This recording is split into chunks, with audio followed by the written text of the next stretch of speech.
મિત્રો, આજના આ વિડીયોમાં આપણે 13 મે 2026 બુધવારે આવનારી વૈશાખ મહિનાની વદ પક્ષની અપરા એકાદશી વ્રત વિશે વાત કરવાના છીએ. અતઃ વૈશાખવદી અપરા એકાદશી વ્રત કથા. પ્રાચીન સમયમાં મહિધ્વજ નામના એક અત્યંત ધર્માત્મા અને દયાળુ રાજા હતા. તેઓ પોતાના રાજ્યમાં ન્યાયપૂર્વક શાસન કરતા અને પ્રજાનું કલ્યાણ જ તેમના જીવનનો મુખ્ય ધર્મ માનતા હતા. રાજા ભગવાન શ્રી વિષ્ણુના પરમ ભક્ત હતા અને હંમેશા સત્ય અને ધર્મના માર્ગ પર ચાલતા હતા. પરંતુ તેમના નાના ભાઈ વજ્રધ્વજનો સ્વભાવ અત્યંત ક્રૂર, ઈર્ષાળુ અને અધર્મી હતો. તેને પોતાના મોટા ભાઈની લોકપ્રિયતા અને યશ સહન થતું ન હતું. ધીમે ધીમે તેના મનમાં દ્વેષ અને લોભ વધતા ગયા. એક દિવસ વજ્રધ્વજે રાજ્ય મેળવવાની લાલસામાં આવીને પોતાના મોટા ભાઈ મહિધ્વજની ગુપ્ત રીતે હત્યા કરી નાખી. તેણે રાજાના શરીરને જંગલમાં લઈ જઈ એક પીપળાના વૃક્ષ નીચે દાટી દીધું. અયોગ્ય મૃત્યુ અને અધૂરા સંસ્કારને કારણે મહિધ્વજની આત્માને શાંતિ મળી નહીં અને તેઓ પ્રેત યોનિમાં ભટકવા લાગ્યા. તે પ્રેત આત્મા જંગલમાં આવનાર લોકોને ઘણી પીડા આપતી હતી અને લોકો ભયભીત થઈને તે માર્ગે જવાનું ટાળવા લાગ્યા. કેટલાક સમય પછી એક મહાન તપસ્વી ઋષિ તે જંગલમાંથી પસાર થઈ રહ્યા હતા.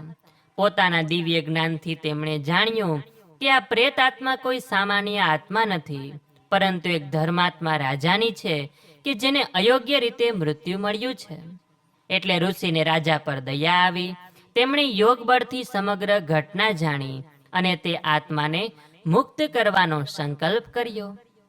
ઋષિએ અપરા એકાદશીનું વ્રત રાખ્યું અને તેમણે પૂર્ણ ભક્તિ અને નિયમપૂર્વક ભગવાન શ્રી હરિનું પૂજન કર્યું. રાત્રિ જાગરણ કર્યું અને દ્વાદશીના દિવસે વ્રતનું પારણું કર્યું અને પછી તે વ્રતનું પુણ્ય મહિધ્વજની પ્રેત આત્માને અર્પણ કર્યું. અપરા એકાદશીના મહાપુણ્યના પ્રભાવથી તરત જ રાજાની પ્રેત યોનિમાંથી મુક્તિ થઈ ગઈ અને તેમને દિવ્ય શરીર પ્રાપ્ત થયું અને ભગવાનના ધામ તરફ જવા માટે દિવ્ય વિમાન આવ્યું. રાજાએ ઋષિનો આભાર માન્યો અને વૈકુંઠ ધામ તરફ પ્રસ્થાન કર્યું. આ કથાથી ભગવાન શ્રી કૃષ્ણે યુધિષ્ઠિરને સમજાવ્યું કે અપરા એકાદશીનું વ્રત અત્યંત મહાપાપોનો નાશ કરનાર છે. જે મનુષ્ય અજાણતા કે જાણતા પાપ કરી બેઠો હોય તે પણ આ એકાદશીનું વ્રત શ્રદ્ધાપૂર્વક કરે તો તેને પાપોમાંથી મુક્તિ મળે છે.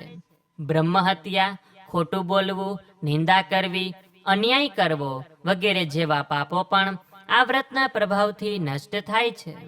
અપરા એકાદશીનું વ્રત કરનાર વ્યક્તિને ધન, સુખ, યશ અને અંતે મોક્ષની પ્રાપ્તિ થાય છે.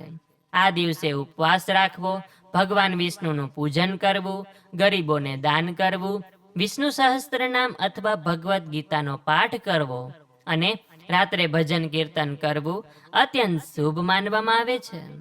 ભગવાન શ્રી હરિની કૃપાથી જીવનના દુઃખો દૂર થાય છે અને આત્માને શાંતિ પ્રાપ્ત થાય છે. ઇતિ શ્રી વૈશાખવદી અપરા એકાદશી વ્રત કથા. તો આ વિડીયો પસંદ આવ્યો હોય તો લાઈક કરી તમારા મિત્રોને મોકલી, અમારી ચેનલમાં નવા હોય તો સબસ્ક્રાઇબ કરવાનું ભૂલતા નહીં કે જેથી આવનાર અવનવા વિડીયો આપ સૌને મળતા રહે. તો આ સાથે હવે મને રજા આપો. મળીશું ફરીથી એક નવા વિડીયોમાં. ત્યાં સુધી આપ સૌ લોકોને અમારી ચેનલના જય શ્રી કૃષ્ણ. ધન્યવાદ.